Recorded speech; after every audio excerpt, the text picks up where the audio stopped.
Welcome to Talking Heads on USA Global TV, starring the one and only wonderful Dr. JACALYN. It's a prestigious place where world-class influencers and experts meet, and where you'll find the most trusted advisors and coaches for all things in life and business. Visit usaglobaltv.com to sign up for our newsletter, get the value you need, and be first in line to learn about events and giveaways and other valuable content. Connect with us. Email Dr. JACALYN at usaglobaltv.com to talk about how you can become part of USA Global TV. That's USA Global TV, where the doctor is always in. Hello, friends. Welcome wherever you are in the world. This is USA Global TV and Radio. I'm Dr. JACALYN KERBECK. I am the president, founder, and chief listening officer here at our network. Our show today is The Wise Ones, and joining me is an incredibly wise, experienced, successful, and truly wonderful person. His name is Red O'Loughlin, and he is my friend and colleague. Let's welcome him. Hello, Red. Hello there. Thank you so very much, Dr. JACALYN. Really appreciate that. Thank you very much. I really appreciate everything that we have collaborated on, everything we are collaborating on, and just the synergy that we have between the two of us. I really enjoy you as a person, Red. Well, thank you so very much. And likewise, learned so much from you on this video broadcasting world. Sometimes you think it's easy because you just get on Zoom and you don't really do anything. But you're over there and you're pushing buttons and moving things and saving stuff and getting rid of stuff. It's a constant dance of just making sure everything is in balance. And when you get a guest on like me, I have some slides that I'm going to be showing in the next show. Well, I don't know that every studio is different. Every single link is different. And so I loaded up, and sure enough, you learn a little bit more each time you do these things. And I really appreciate your patience, Dr. JACALYN, because it helps me become a better presenter. And you make a mistake or two. You shouldn't be making the same ones many times. You might make them twice, but hopefully not that many. But I do appreciate you indulging me periodically in my little faux pas that happen accidentally. So anyway. It's all good, Red. It's people get really overwhelmed by technology, and it really upsets them when technology doesn't work or things aren't going right. But that's how life is, right? And we need to take a step back and just kind of, I like to say, be an eagle soaring over. And, sometimes something comes up in your way. What are you going to do? Fall to the ground and roll over? No, you're just going to say, okay, let me assess what's going on, keep the emotions in check, and then move forward. And that's what you do so well. So thank you for that. And thank you for all of your help on the books that I've published and the new book series coming out. So our guest is actually backstage right now, which is great. So before we bring her out, Brad, I'm going to spotlight you. And for people who haven't seen this show before, or they haven't heard the show, or they haven't met you, tell us a little bit about you. Well, we've covered quite a few different things about me over time. For those, real quickly, my first love was chemistry. Long before I met my wife, we just celebrated 54 years at the beginning of July. And I spent 31 years in the military, got a chance to travel around a lot. I take my chemistry nowadays and I delve into the human body at the cellular level. I look for cause and effect relationships. Treat a cause, fix a problem. Treat a symptom, you'll always be treating symptoms. So that's what I write about. That's what I speak about. I have books on that area, in those areas. And I really concentrate on longevity and aging. What causes you to age? What can you do about it? You may be doing 2 or 3 things. Hey, this is really good, but you might be doing 10 things wrong that you have no idea in the world about. And those 10 outweigh the 3 big time. But you can accelerate the aging process. You can decelerate the aging process. A lot of things can be done. But again, with most of the programs, you start with awareness, just becoming aware of something. You get a little bit better education in that area. And then you're at a point where, is it time to take action or not? And that's kind of where we're leading a lot of these shows at. The next show I have coming up right after this one is called Talking Heads. We started a series last week on fat management. And we're basically covering the 4 questions. What causes fat to go into a fat cell? What causes fat to come out of a fat cell? What causes fat to burn? And what stops fat from burning? Not that that means you can solve a problem of being 10 or 15 or 30 pounds overweight, but at least it's awareness, and you may be able to change some lifestyle issues and make a difference. But that's enough about me. Let's go ahead and get back to Dr. JACALYN and our program today, The Wise Ones, on USA Global TV and radio. Thank you, Red. Before we bring out our guest, just a quick question about fat, because I think a lot of people are concerned about fat at some point in their life. They see, there was that commercial where if you could pinch an inch or something, you were in serious trouble. And then it's like, what if I can grab a handful? I don't know. So will you be covering how age impacts the aging process? I hate to put it out there, but menopause, et cetera, impacts our fat deposits and where they go? I will be covering a lot of things in regard to fat management, but part of it's understanding what fat is and how the body normally works. And then when you get these little, tiny incremental factors like menopause, age that creep in, they do have factors. And there's a lot of things that we can do, even with, I'll be 76 here, just about a month from now. And it's just a lot of things we can do, even though we're adding those extra years on. I certainly have it. I wouldn't say I have a handful I can grab, but I certainly got a good little amount that I can squeeze. There's no doubt about that. And I kind of changed my outlook this year. Rather than losing weight, I want to lose inches, because there's certain mindset that we have. And if your mindset is always focused on weight loss, on diet, your body's going to sabotage you, because that's what you failed at in the past. And we can talk about that. I will be talking about that also during our talk on Talking Heads. So yes, there are a lot of factors that cause us to gain those little extra inch or 2 or 3, and to keep cultivating them for the rest of our lives. Well, thank you, Red. This is why you're so wise. I'm really excited to watch the next show. But we're on this show, and our friend Mickey Mickelson continues to send us really high caliber people. And today is one of those people that you're just grateful you get to meet and hear about her experiences. So we have an award-winning author from Minnesota. She's going to tell us about her work. And her name is JACALYN Else. I hope I said that right. Let's bring her to the program. Hi. How are you? I'm good. How are you guys doing? Good. Nice to have you. Thank you so much for having me on. And yeah, you got the name right. Thank you. Fantastic. And are you joining us from Minnesota today? That I am. Yep. Okay. I'm joining you from Minnesota. It's a bit of a hot day. It seems like the heat's all over the place. So I'm not used to this like 80, 90. I'm waiting for it to get back to the 70s. I hear you. I had shows since early this morning. I had my jacket on. I'm like, I'm going to pass out if I don't take the jacket off. So I think we're all struggling with the heat. But anyway, welcome and congratulations on all of your success. When did you realize that you had this passion for writing? I think it started early. When I was younger and I was in middle school, high school, I was a huge fan of Star Trek: The Next Generation. And my parents used to take me and my brother out to conventions that were yearly, and you get to meet the actors and whatnot. And there was a little post about a Star Trek writing club. And I was like, what? And so I joined, and you get to be on a ship. You get to create your own character. You get to write short stories about their adventures. And I think that really helped me to become kind of a more character-driven writer. And then as life moves on, I've always had a big fascination with like history, especially ancient history. And when I went to this King Tut exhibit at the up in Minneapolis, they had all of these images of King Tut and his wife, and their furniture, and on all the different like walls and everything, that just showed them in a very loving, happy relationship. But nobody really knows what happened to his wife after his death. I really wanted to know more about that. I was like, this is a voice lost to history. I think I want to explore this. And that eventually led me to writing my first novel, which is about King Tut's wife and their life when their dad introduced monotheism to ancient Egypt. And then King Tut and his wife had to kind of restore everything. And they were just like 13 years old at the time.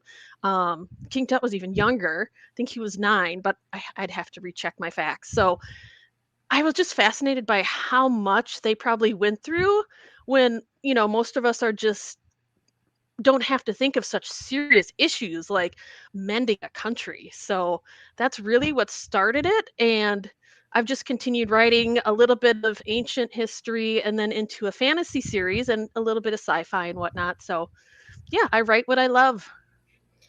You can Jalen, see. have you been over to that part of the world? I wish. No, Oh, that is definitely like that's one of the bucket list items. I haven't been there yet. So hopefully one day. Jalen, my question for you is, it sounds like you had to do extensive amount of research. How long did it take you to get the foundation for the book, King Tut book? I would probably say to write it and research it, it probably took a year and a half to do all that. Now, you must know that I have my own little personal library. It's kind of over here. You can see some of my Egypt books there. I have over 30, 40 books just on ancient Egypt alone because I think it's fascinating. And I love just looking at the pictures and reading about the history. And so I have my own little library that I can do a little research, a little armchair archaeology, if you will. I love it. I've always had a fascination with Cleopatra, and Yes. I'm not sure where she fits in. I should know this, but I'm not good with history. But anyway, I think Egypt is fascinating in of itself. I'd like to go there myself as well. may I Yeah, it's suggest wonderful. a book or two for your library there, Jalen? I Of finished course. a little while back called 1491, the year Okay. before Columbus discovered America, and then 1493, the year after. But it's really not the 2 years. They really go back 13, 14,000 years, and it talks about history as it developed and the civilizations and everything that went with it. And it brings into account Africa and Europe and everything else. And it's just a mind boggling review of history that most of us aren't even aware of. But from a history person that I'm kind of picking up the vibes from you, I think you would really enjoy those two books. That sounds great. Thanks. I will check them out. So, Jalen, I just wanted to ask you, are you at a stage in your writing where this is what really motivates you day and night? It's kind of like, I can't stop. I'm on a machine. I got to keep going. How do you feel? I'm not at the machine stage. I would say I was more at that when I was writing my fantasy trilogy, which I'm not right now. Right now, I'm working on a children's book, and it's actually involving illustrating it and coloring it and writing it. So I'm in a different stage right now. It's more kind of the whole process of putting everything together and getting everything organized and making sure all the colors look right with what's happening. And then after that, I think I'll take a nice breather and then hit back into getting into novels because I have stories started. I have a story that I finished. It's kind of an ancient Egyptian fantasy that I just need to get back to. And thanks for sharing that. Tell us more about the children's book. What is the premise of the book? So, when I was younger, I was also into dance. And so, this book is about a young little elephant girl who loves to dance. So, her mother signs her up for her first ballet class. As you can imagine, an elephant probably doesn't look like the standard body type for ballet. So it really focuses on the love of dance and what's really important in dance. It's not about the size. It's about how much you love it and how much you see that love from someone cuz I choreographed a number of routines and helped with I was an artistic director for a couple places here in Rochester for a year and I ran into dancers who just did it because they were good and they were great, but you couldn't feel the passion from them. They didn't love it so much. So I liked casting those who really showed that in their face.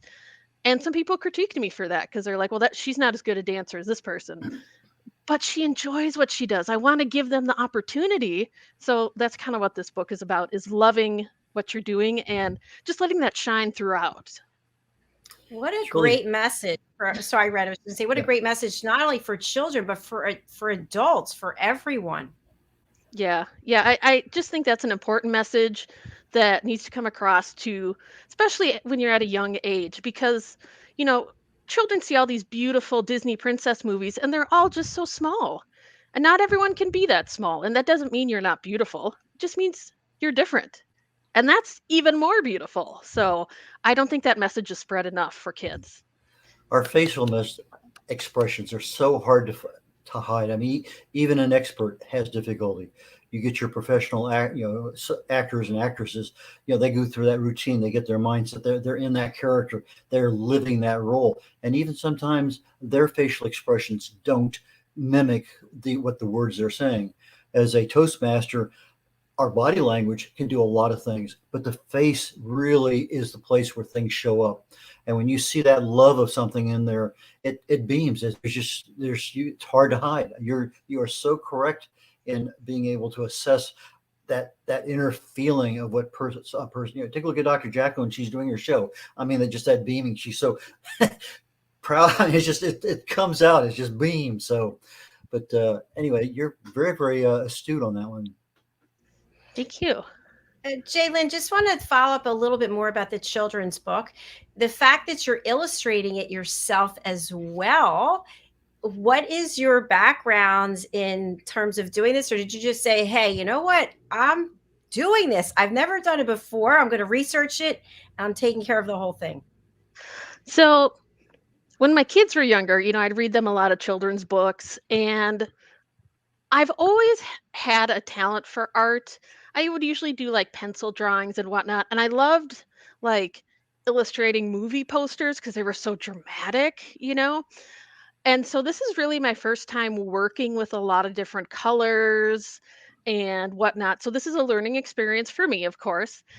But I find it just so fun to kind of bring this all to life, seeing these images that I drew. I drew these images when my kids were little. My oldest is 19 now.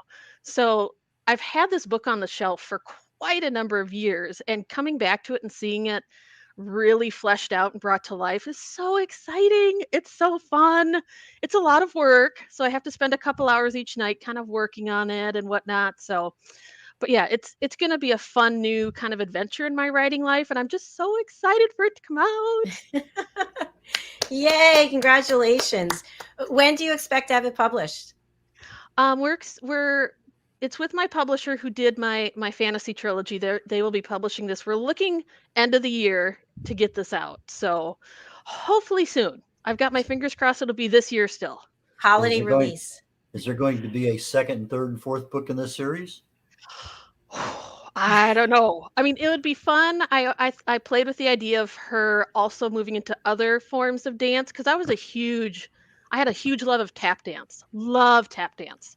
I think that'd be harder to illustrate and bring across like the rhythm and whatnot that encompasses tap. So it's been percolating in my head, but at this point, I can't really say.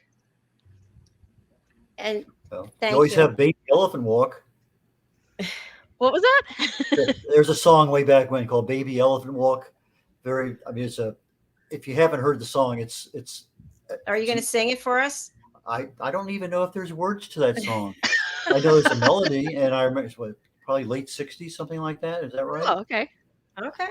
But just to pass that on, there might be some inspiration in there. Oh, okay. Because sometimes you can hear something and feel it and see it, and that might you never know. You never know. I know. Yeah. Sometimes right. You have to have that type of music or whatnot to really help your mind focus. And yes, you're very true. JACALYN, you mentioned about your publisher for your trilogy. Did you start out self-published? And if so, what was that experience like versus working with a publisher? Yeah. No, I did self-publish my books set in ancient Egypt. So I worked with a company, Book Baby, for the first one. So they just kind of help. You pay for however many services you want. And one of them I did have them do was the cover design. And working with them was fine. It's so weird. After I published it, a few months later, this article came out about an update to how King Tut died. And I'm like, no! I have him dying the old way. So I really wanted to just go back and update that. But it would have cost a lot of money to republish it, take it off the market and republish it. So I decided to take it off Book Baby and publish it myself through Amazon. And that's been fine. You can edit things as you want. The only difficulty I had was kind of transitioning that cover image because it was mine. I paid for it. I got to download it and then they put it on. So it didn't fit all of the Amazon templates, so that was a bit of a challenge. And then my second one, I just went through Amazon because it was easy. I kind of knew the process. I can keep track of my sales easily. I can put it on sale if I want to. Like over Christmas, I can, mark down the price or, make the Kindle one free or whatnot. So that's kind of what I've gone through with Amazon. Now, I think BookBaby did help with some advertising because I certainly made more. Like I feel like I sold more through BookBaby, but again, it's just cost versus, what you're planning to get. And I'm certainly not planning to be rich from authorship. I would love that for that to just be my full-time job. It's not. But maybe we'll get there. I did meet my publisher Inklings through another friend who was published through them. She writes horror, and she introduced me to the publisher and the editor that worked through all three of my books, and they've been fantastic. And they saw my children's book. I proposed that to them, and they're really excited about it. So yes, they're going to publish that one too. Fantastic. That's great news. And Real you happy may for have you. I'm happy Thank for you you. too. You may have heard in the beginning that Red is actually a book coach, and I've worked with him for my books. He gives a lot of really good feedback. And so, have you also worked with a book coach, or pretty much based on your own intuition and experience? It's mostly been my developmental editor. She's really helped me kind of push myself, given me advice like, do you want this to happen here? Or maybe it should happen earlier.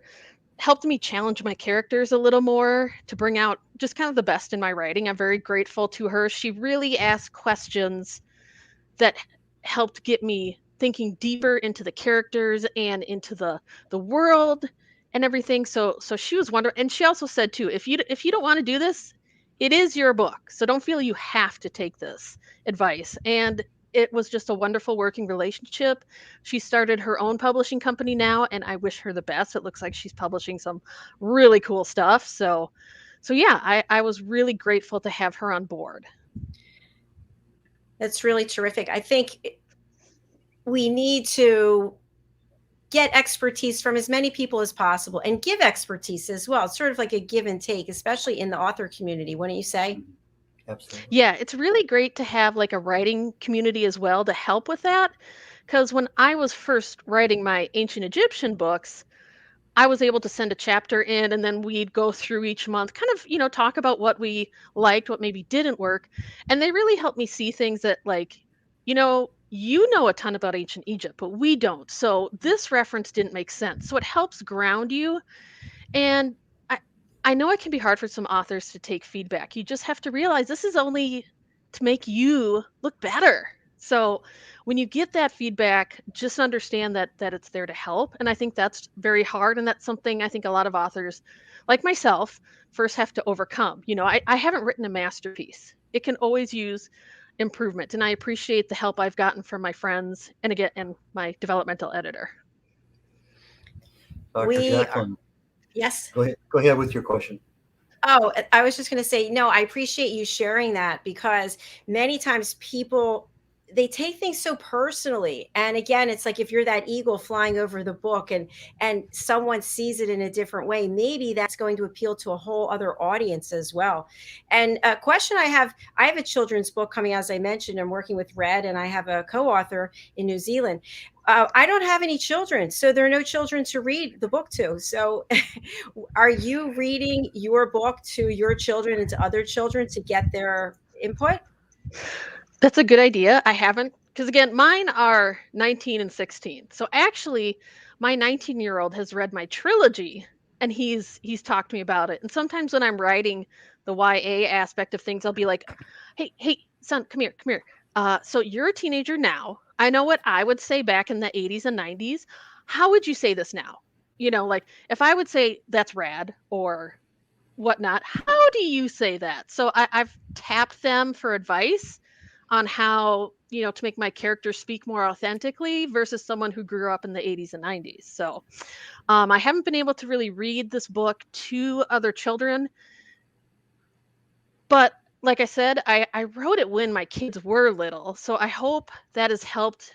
And I worked daycare quite a bit. Doesn't make me an expert, but I worked a number of years. I worked daycare, and I remember reading so many books to these kids, some good, some not so good. So I've read a lot of the genre, let's say. You definitely sound like you have a lot of expertise and experience in this area. One thing that I'm finding that the book is written, but I really struggled as to whether or not I was writing it for the children or for the people who are reading to the children. So what approach did you take? I think it's important to realize that, like you mentioned, people are reading this to their children. Never ever like dumb things down because you think it's just going to be a kid who doesn't understand things the way you do. Write it as you would write it. Use the language that, someone in, say, middle school would understand, but certainly keep that essence of your style and the way you write in there, and don't try and make it simpler per se because you think children need a simpler language. Just write it in a way that you feel would touch your heart and can reach out to these other people who are going to be eventually reading it. That's very exciting. Thanks for saying that. I really appreciate that. That makes sense, because why should we change who we are and our writing style, because then we're not being authentic? Yeah. I mean, we all have our own unique voices. It's amazing. Like, if we were given the same story to write, like if we got the outline and everything, you and me would write it completely different because we each have our own unique experiences and our way of writing. And I think that's so amazing. And I love seeing new authors coming because I love finding these new voices, because the way they tell a story is in their own beautiful, gifted way, whereas I'm going to tell a story differently, and that's fine. And I think that's what, just keep that language in there that makes you and your writing you. I love it. Brilliant. On that note, we're going to take a quick break. I think that's what you wanted me to know, right? It's time for a break. Yeah, okay. Yes. We're going to take a break. Okay. Stay with us. We'll be right back. We're going to hear from some of our sponsors, starting out with Diane Floyd-Boehm. Hello, boys and girls, and welcome to Story Garden. Your host, Diane Boehm. I'm so happy to have you here today. Diane Floyd-Boehm tells wonderful stories that warm the heart, spark the imagination, and unite people and families across generations. For children, Diane's Harry the Camel connects with all of us who've ever wondered how different our lives might have been if only we'd been born something better, like a wonderful horse instead of an ordinary camel. In the end, we all learn along with Harry that there's nothing better than just being yourself. Diane's Little Girl in the Moon looks down on earthbound children and wonders if they know she's just like them. A story of love, home, and the bond between mother and daughter, its powerful theme that we're each of us different yet all of us the same plants a seed in children that promises to blossom within a loving and trusting grown-up.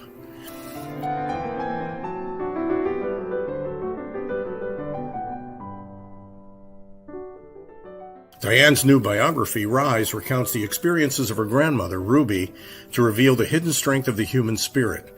Ruby's story inspires all of us to become the best versions of ourselves. You'll find all of Diane's delightful books and much more at DianeFloydBoehm.com. Visit DianeFloydBoehm.com. That's DianeFloydBoehm.com.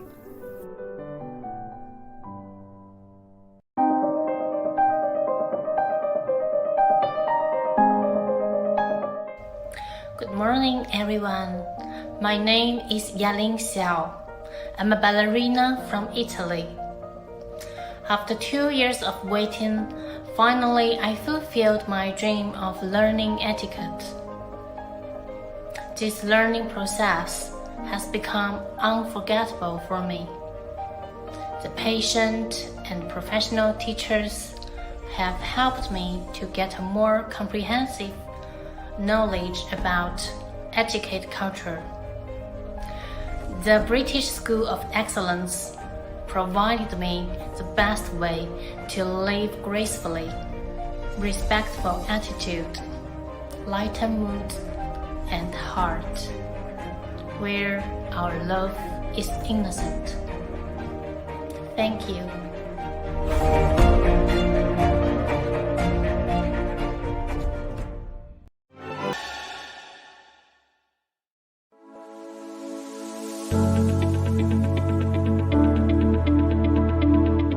The session that we had with BCAT was really entertaining and enlightening. We were able to put together some very specific steps that we as individuals can take, and it was really fun to all come together and see sort of where we're going as a team and how we can all get there together. We had a tremendous experience with the BCAT partners. One of the challenges that we have as an organization is to make sure that we have the right people in the right chairs doing the right thing. To do that well, you have to have synergy. You can try to dream up ways to make sure that your group does that, or you can rely on experts. We would recommend BCAT partners to anybody who's looking to take their organization to the next level.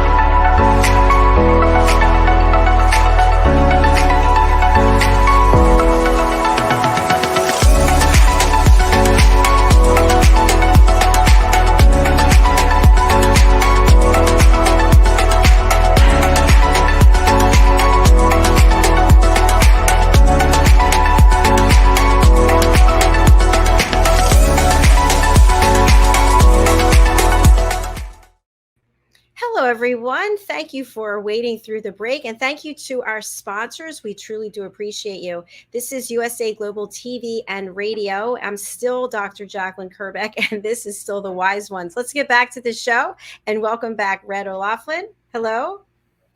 Howdy.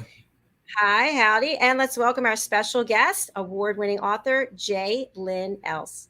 Hi, JACALYN. Hello. Howdy. Hello. JACALYN, I would love for you to share with all those aspiring authors out there who, like you, had something sitting on the bookshelf, sitting under the bed, it's in a closet, and they haven't published it yet. They're afraid. What advice, direction can you give to them based on your own experience? I'd say I'd like to go back to what I said earlier about your voice. So all of us are like the only person on earth who is like us. You know, someone may look like you might find your doppelganger out there, but they don't think like you. They haven't had those experiences. Your voice is so unique and would just bring such additional diversity and beauty into the world. And know that when you put yourself out there, not everyone is going to like what you do. It's just a fact. Not everybody likes the most popular books that are out there, like, you know, say Harry Potter, Percy Jackson. Everyone has their own opinion. Everyone will like it, or, you know, they'll like it or they won't. And that's okay, because what you have done is wonderful and you should be proud of the work you've put in. If you've put your heart and soul into that and you've worked really hard, know that you've done something awesome and you should be proud of yourself. And it is scary putting yourself out in the world. It really is. I mean, there's so much social media going on. So easy for people to say things and not have any accountability or ownership for it, because it's just so easy to drop comments and then, or, you know, there's so many trolls out there that you see. It's going to happen, and it's okay, because if you have that writing community with you, or, you know, a friend or family who can help support you as well, I mean, it's nice to get that feedback from others that, you know, what you did is pretty cool. Not everyone can do that. And the way you told that story, nobody else can say it that way. So let yourself be out there and share your joy and your voice with the world. Beautiful. So well put. Thank you. JACALYN, why don't we go in a slightly different direction? You have an interesting name on your website, teasippingnerdymom.com. How did that happen? When you're trying to define yourself in one way, and, I just had the one book out, but I didn't want to just stop there. So I didn't want to name it after my book. I am such a tea snob, my friends say. I only drink the loose leaf, and I know all the steeping temperatures and whatnot. I have so many mugs and steeping apparatuses. I have a um, pot that shows you, what kind of tea you're drinking, how hot it should be. The little needle goes to where you need to go. I just love tea. But I'm also a huge nerd. Like, my love of, like Star Trek or fantasy stuff really influences how I write and how my characters are developed. So when I was growing up, let's just say I didn't want to tell people that I was a nerd. Like, liking Star Trek back then was not cool. Star Wars was okay. Star Trek, not so much. And I always hid a part of myself when I was younger. And now I just want, I don't care. I want everyone to know I am a nerd and I'm proud, nerdy and proud, man. So I just brought out those loves because I just want to put myself out there honestly. And it influences what I like and what I watch and what I read. And so, yeah, I just mashed the two together, and that is what became. Well, from a nerdy perspective, let me ask you a question about Star Trek. Okay. What role did Lucille Ball play in the original Star Trek TV show? It was her production company that picked it up. She was the one that said yes when everyone else said no. Yes, so very grateful to her. Yes, much so. Yes.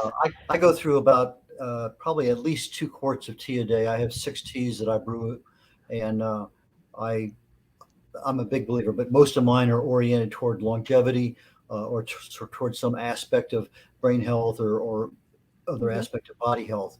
Which teas do you prefer to drink? I'm usually a fan of, say, the white teas and the green teas. They have a nice light flavor.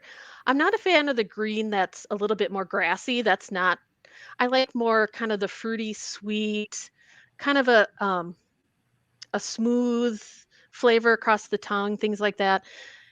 It depends. Later in the day, I may like more of a black tea with fruits or nuts. There is this toasty chestnut tea that I love to have some when in the fall, sit outside in the evening, and it's just that perfect temp. And I'm kind of a mood drinker, I guess you could say. Most often it would be whites or greens, but I also have a lot of blacks. If you saw how much tea I had, I think you'd wonder about my sanity. My husband certainly does. Yeah, I buy quite a lot of tea per month, but mine, I like Pu'er, probably my number one. Oolong's okay. Pochong's another one that I drink a lot of. One that most people have never heard of is called Gynostema. It's a Japanese, almost a Siberian ginseng kind of drink, and I like that a lot too. But I do the whites and the greens. I have some black. I usually use my black for when I'm going out because that's what everybody else serves in the restaurants and everything. But I do love my tea, and every so often I get just teed out and I have to have water. And then all of a sudden I get watered out and I have to have tea. So it kind of flows both ways. You got to have a little flavor every now and then. Yeah. I want to share something with both of you. I think this is so interesting, just as an aside about tea. Last Friday on one of our shows, I'll just show you, it's this one, The Power of Etiquette and Manners with Philip Sykes. He is the founder and principal of the British School of Excellence. He talked about the history of afternoon tea in England. And it was fascinating to me to hear all the details about how tea was so coveted, and then also the etiquette of tea and what high tea means. And so it's funny. I'm going to extend the show a couple of minutes. I just want to run this clip that one of his or two of his students put in. It's about afternoon tea. Let's just take a look.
Wait, Great. are you two having afternoon tea like that?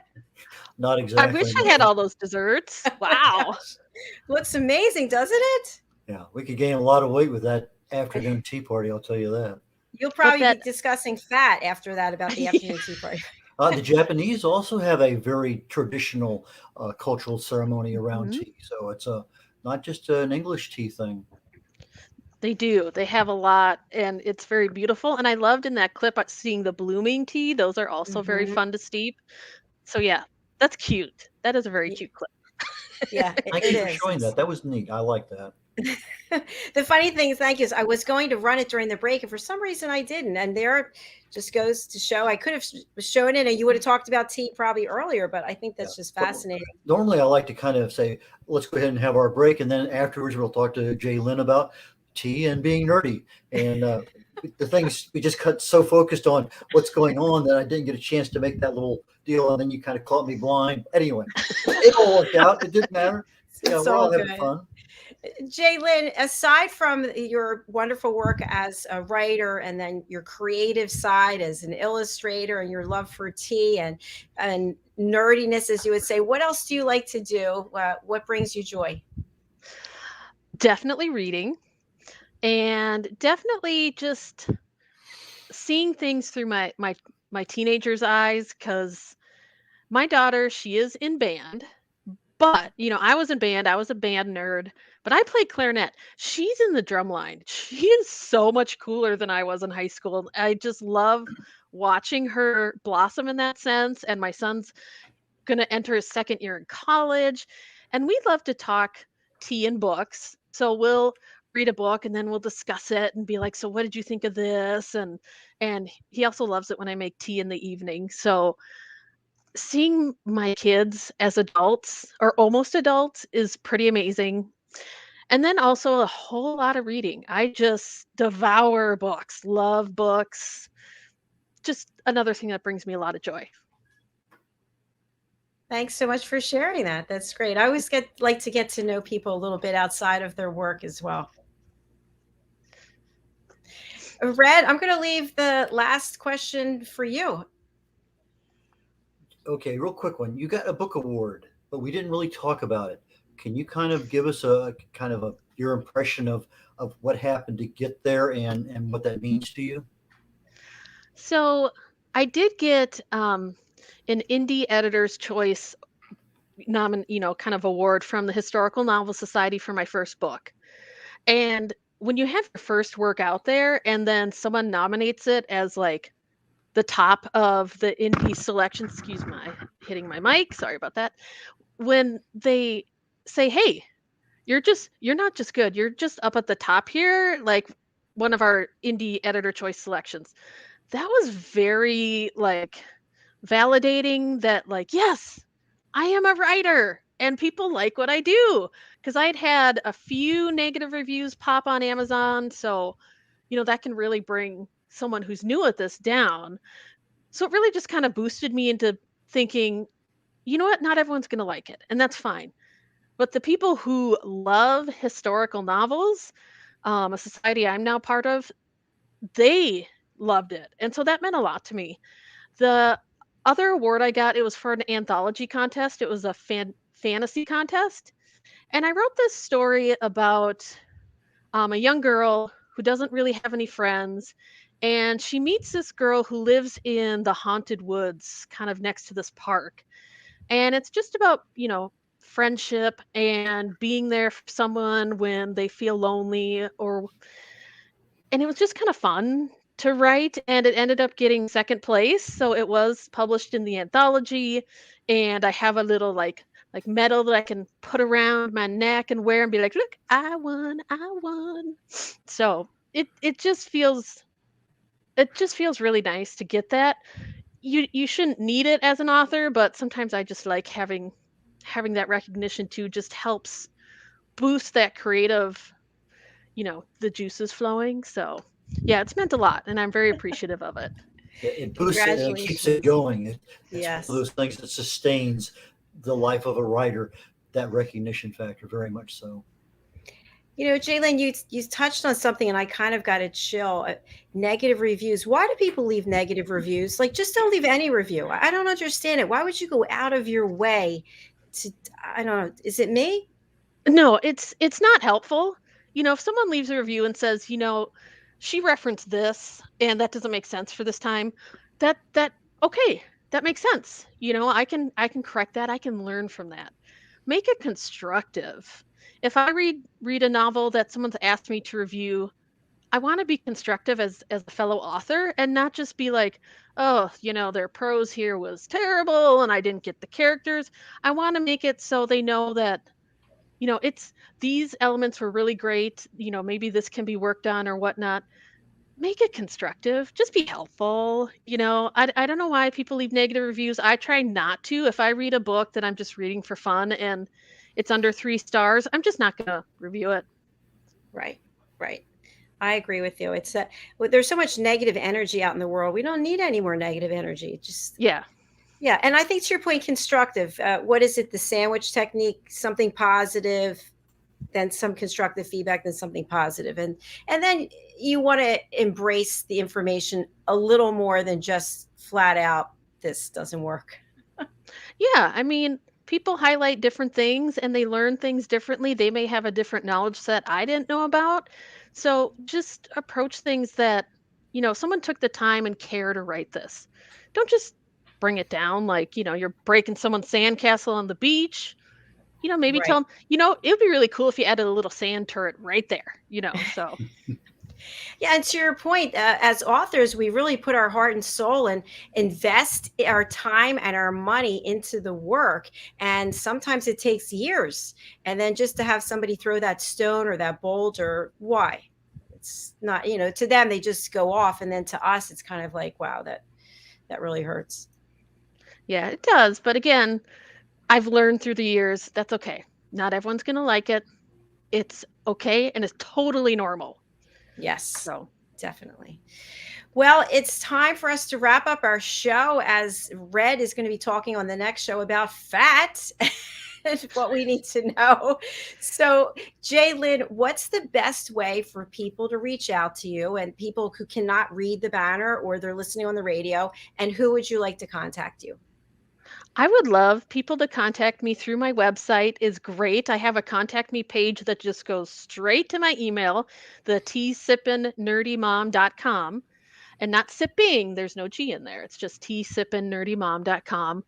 I love hearing from people. I love like when I go to events, I love talking to fellow book nerds, people who love these worlds and the history. And it's just fun to share that joy with people. And if you've read my book, I would love to hear from you. That would just mean so much to me to hear from you because it's, a lot of people read it. Not everyone leaves reviews. So it's hard to know if people are reading your book. So I just love hearing from all fans of books, fantasy, nerddoms. Just send it tea recommendations. Just send it my way. I love it. It's been a pleasure meeting you, and I wish you continued success. And please feel free to book in on this or any of our other shows. We have 28 shows a week. Awesome. Wow. Thank you so much. Thank you so much. Take care. Bye. Bye.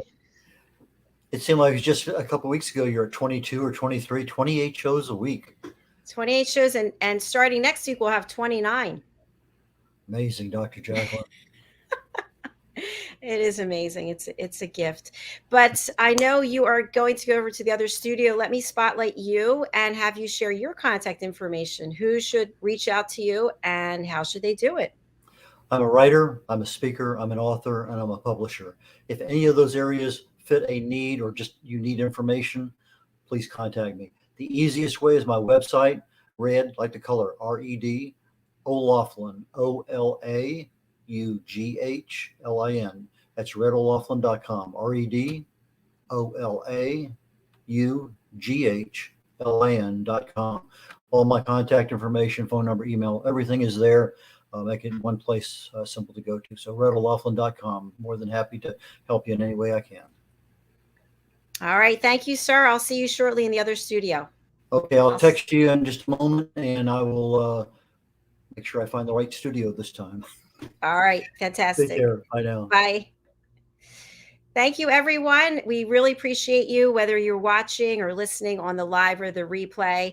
If you'd like to be a guest on any of our shows, please go over to usaglobaltv.com and book your session. We have some new offerings that I just want to spotlight very quickly before I get over to the other studio.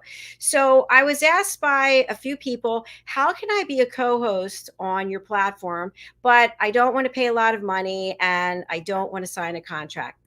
We have the answer. You can be a guest co-host for a show. Maybe you'd like to be with me as a guest co-host and invite someone from your community, from your network, maybe somebody you don't even know from LinkedIn, and you like to try your hand at co-hosting. Please go over again to usaglobaltv.com and book your session. All right, we also have a brand new show. This is a show that aired yesterday. And if you've been with me from the beginning, or you're wondering how I got my start, I started out with my own radio show, and that was out of New York. And the name of the show was Rapping with Dr. JACALYN. And I went ahead and had it trademarked, and then I really didn't do anything with it. And I thought, you know what? I'm going to bring that back. So now we actually have a TV and radio show called Rapping with Dr. JACALYN. And the show is a show about nothing. What that means is we meet in our virtual living room, which is here, and we get to know each other. So there's no script and there's no agenda. We just sit and have a chat, and I get to know you and support your work. And finally, I just want to mention this show. This is The Amazing Adventures of Lady Ella, the Listening Mentor TV and radio show. This is based on the book. You see the book cover here. This is my new children's book with Mariska Dupree. And each of the animals that you see on the cover represents an actual person, a person who has taken the power of listening and become certified at listening at an elevated level. And as a result, they are now helping me teach kiddos and their parents how to listen. So I'd love to have you join us for that show as well. In case you're wondering, how do you find out which show is playing when and where? The answer is simple. Go over to usaglobaltv.com. We live stream between Monday and Friday. You can also go to our YouTube channel, which is, drum roll, yes, USA Global TV, and subscribe. Hit the bell so you are informed of all of our shows. All right, thank you again for being here. I will be back producing. I'll be backstage, but Red will be the star of the show for Talking Heads, everything we want to know about fat and more. See you soon. Bye.